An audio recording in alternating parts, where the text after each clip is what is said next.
It's the most diverse city in North America. Ethnic communities and Canada's largest city growing quickly. The entire country getting a massive infusion of newcomers. The goal, bring in 1.45 million immigrants by 2025.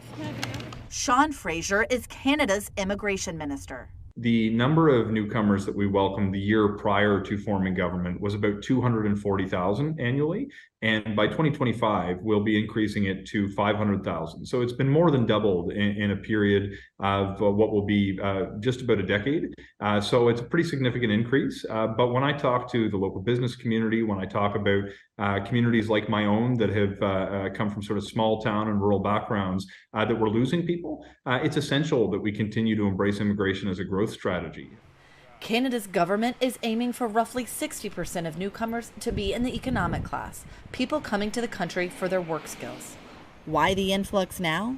We are currently in a healthcare crisis and in a significant nursing shortage. So we really needed to get creative and innovative. Across Canada, severe shortages of nurses and physicians. At Toronto's largest city hospital, the recruitment push is on. Hello, how are you doing? Well, how are you? I'm okay. My name is Amandeep, and I'm going to be your nurse for today. 25-year-old Amandeep Kaur arrived in Canada just as the pandemic began. I did my nursing in India, that is my home country, and then I applied for Canada. I came here. I studied 2 years, my certification programs. We currently have about anywhere between 400 and 500 vacancies in nursing alone.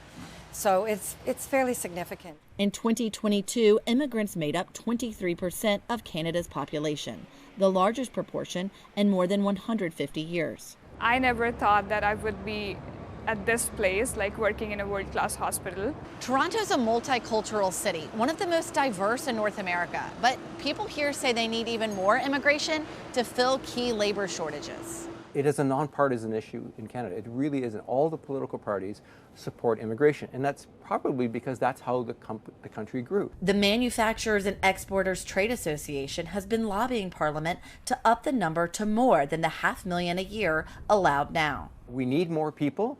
We don't care where they're from. If they've got technical skills, if they're willing to work, if they're able to work with numbers, bring them in. Some opponents of it say, you know what, we need to preserve jobs for our own workers, for American workers.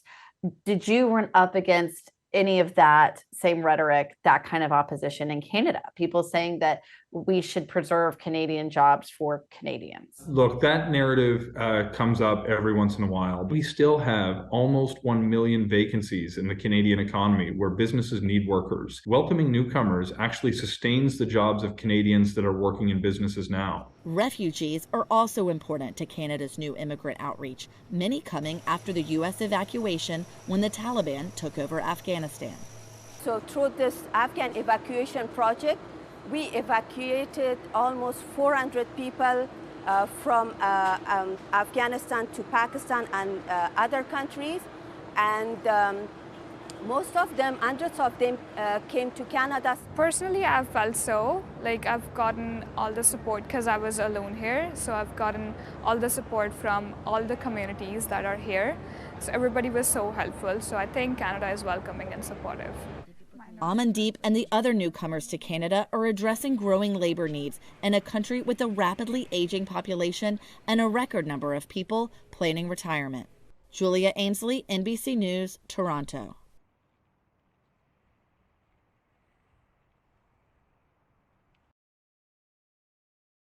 Thanks for watching our YouTube channel. Follow today's top stories and breaking news by downloading the NBC News app.